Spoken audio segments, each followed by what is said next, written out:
Good afternoon. We've just heard a story about a strategic resource. When we talk about resources, we have that mindset, strategic interests of states, and the type of rulemaking that happens led by states. But I'm going to tell you a different story. I'm going to give you a different type of picture compared to the state-led rules-making process. I'm going to talk about non-state actors and how they have participated in making rules for the extractive industry. And indeed, it will have a flavor of market, the market, counterintuitively, well, depending, for some, pushing human rights norms in Asia.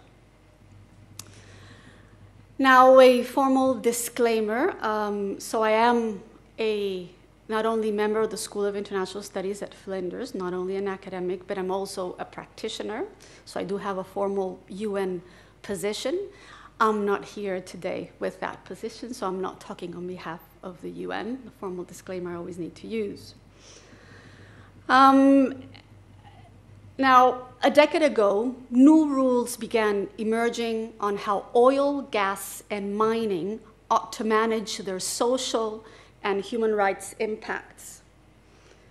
Back then, large Western corporations, the first targets of these emerging expectations, feared this would create an unlevel playing field with regards to their competitors in emerging markets, mostly Asian competitors.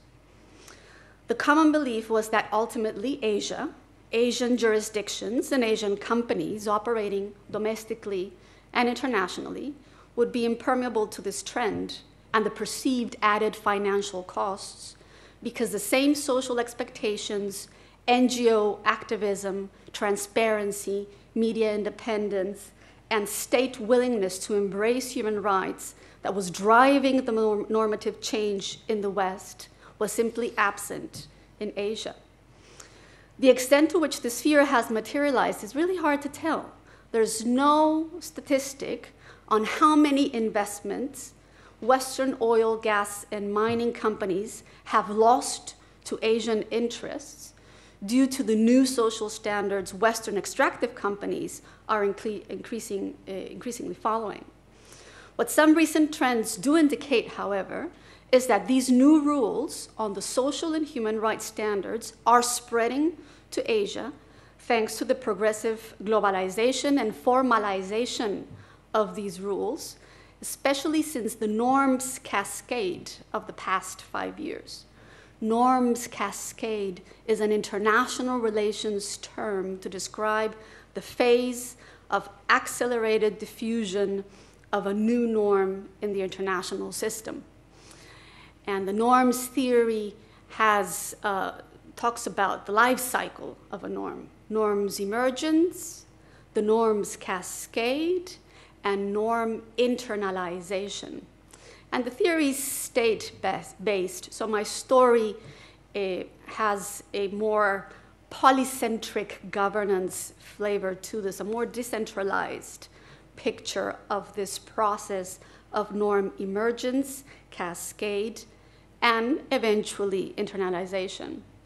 Now, I will talk a bit about the making of these rules, the content of these rules, and I will end with 6 trends, a bit of a hodgepodge of a list of catalysts, driving forces, socialization processes behind the spread of the business and human rights rules in Asia. Now, my Flinders colleagues have already heard me talking about this topic before, so thanks for your patience.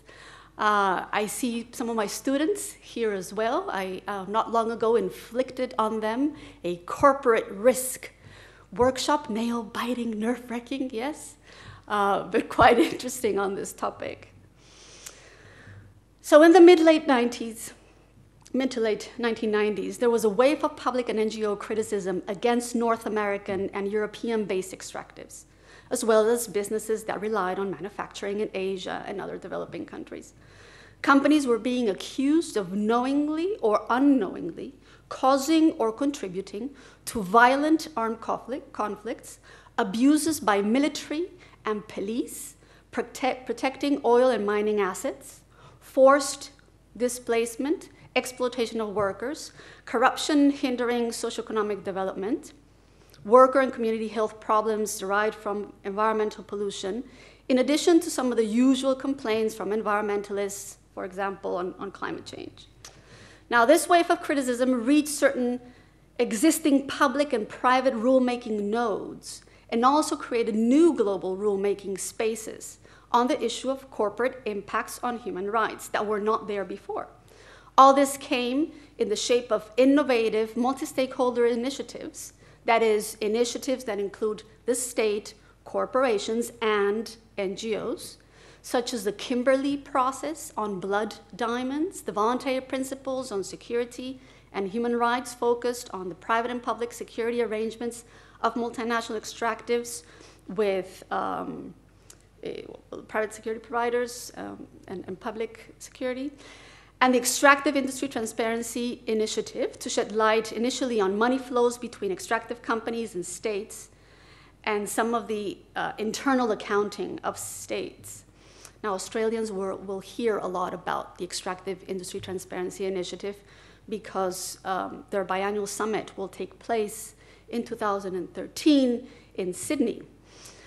Now, language on business and human rights also started appearing in industry codes of conduct, such as the principles produced by the ICMM, the International Council on Mining and Metals, that gathers the big players, the big mining players in the world, and by IPICA, the Global Oil and Gas Industry Association. They more explicitly issued guidance on operations in conflict zones and how to respect human rights in those contexts. It was actually written with the help of the same Amnesty International staff that had negotiated the voluntary principles on security and human rights with British Petroleum, with BP, Beyond Petroleum now. Now, these industry guidelines then began translating into company-specific codes. Now, when this happens in a company like BHP or Rio Tinto and Shell, it technically means reaching anywhere between 40 to 100 sites that they will have gathered across the world. Now, finally, rules came in the form of ad hoc guidelines by international institutions such as the OECD risk awareness tools for multinationals in weak governance zones. The first draft came out in 2003, the final one in 2006.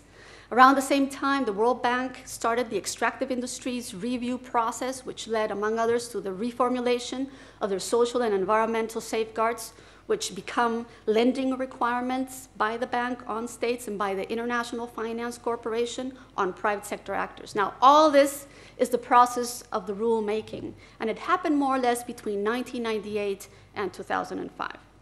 Now, with regards to the content of the rules, there were several visible innovations. The notion that companies could be complicit in human rights violations by third parties, typically private security providers, home or host military, and police that protected their assets. The expectation that companies had to stop or reduce fueling armed conflict. And the expectation that companies had to speak about wrongdoing and exercise leverage over states and businesses connected to them who might be doing wrong things in the area of security and human rights, but more generally as well. Other issues that were not necessarily new on the corporate conduct agenda, but rejuvenated by a strong human rights language, were typically issues related to land displacement, resettlement and compensation, indigenous people's rights, and labor rights. Now, since then, there have been three processes with these norms. One, their progressive development into more specific operational protocols. Two, some hardening. You've heard the term of soft law, hard law. This means going from voluntary standards to requirements that are audited or verified through some kind of monitoring.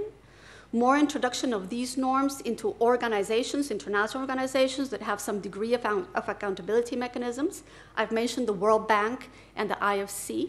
So the IFC has increased an ombudsman office that takes complaints from anybody in the world of projects financed by the IFC, for example. And in some cases, there's been introduction of these norms into actual legislation. Now, and the third process is the progressive globalization. Now, let me give you an example to illustrate this. So, in the year 2000, we had the introduction of the voluntary principles on security and human rights that I've mentioned. It was an 8-page document that asked companies to change their risk assessment methods so that they could become aware on how they were creating risks on people, not only the risks to them. In 2005, members of the voluntary principles on security and human rights, the major oil and mining players, agreed to issue what we call in the private sector KPIs, key performance indicators. So they agreed to be measured and held accountable in their little group. Then came lengthier implementation guidelines, and in 2010, the group, which now includes far more members, is drafting monitoring and public reporting requirements. Now, in about 2002, 2003, there was an attempt, now that we've been mentioning Indonesia, we shouldn't forget Indonesia, there was an attempt to take these standards to implement them in Indonesia. That experiment did not take hold back then. But in 2010, there was a renewed effort, and that one is sticking. I was in Indonesia in 2011 and spoke to several companies and NGOs. An American NGO and an Indonesian NGO have been behind this renewed process in 2010. Now, in parallel, the Kimberley process on Blood Diamond was happening. Yes, it bumped into problems. But in the meantime, other things flourished. In 2010, the US passed the Dodd-Frank Wall Street Reform and Consumer Protection Act, the Dodd-Frank Act, which required companies to declare they had checked whether their products had tantalum, tin, gold, and tungsten from Democratic Republic of Congo. And in August, they've just issued a further specification on how to implement this law. Now, I'm going to go quick to the new trends, the 6 trends that I see. The driving forces, the catalysts, the socialization processes. So undoubtedly, the unanimous endorsement in 2011 by the Human Rights Council of something called the UN Guiding Principles on Human Rights, which is basically a global overarching single standard about addressing negative human rights impacts, has been a catalyst of the norms cascade, not only in the subfield of weak governance zones, armed conflict, security, and human rights, but on the other gamut of civil and political rights as well as socioeconomic rights. Since the UN Guiding Principles took shape in 2009, ASEAN, the ASEAN Intergovernmental Commission has embraced the topic, as Anthony mentioned. And people like Richard Magnus, commissioner from Singapore, Marsuki, former commissioner from Indonesia, the current commissioner, Rafendi, have actively been encouraging this topic. They have started with a regional mapping of existing practices. Now, in a recent workshop I attended in Singapore in July, I noticed at least 2 concerns that were in policymakers' minds in ASEAN, encouraging to embrace this agenda and start taking this more seriously. One was the Arab Spring fear factor. Recently, a Financial Times article by Michael Scappinger said that he and Simon Sadek, a former World Bank guru on corporate conduct, noticed that the spate of social revolts happening around the world, more generally, including the London riots, they've noticed how governments and businesses are becoming nervous. They noticed the Marikana mine incident in South Africa that ended in 45 deaths. 35 people shot by the police, and the recent riots in northern China factory of Foxconn that eventually involved 2,000 workers and 5,000 police. The general fear, there are all these things happening. So the general fear is that grievances by communities and workers could eventually spiral into broader social unrest. Now, the fear is not unwarranted. Indeed, local communities and workers in Asia are watching more carefully over the conduct of companies. So that's a third trend. We recently heard of the closure of Sinopec oil plants in China for violating environmental laws. Now, the fourth trend, the increasing scrutiny and demand for good behavior on extractive companies by local communities in other places, in Latin America and in Africa. So Chinese companies, Asian companies are facing demands by local communities there. And they noticed that trend. So in 2008, the China Exim Bank issued environmental and social guidelines for their operations overseas. In China in 2010, embraced ISO 26000, a social standard for companies that includes a heavy human rights chapter based on the UN guiding principles. Now, the fifth trend is the increasing scrutiny over Western companies who are then turning to their Asian partners, demanding that they follow new standards.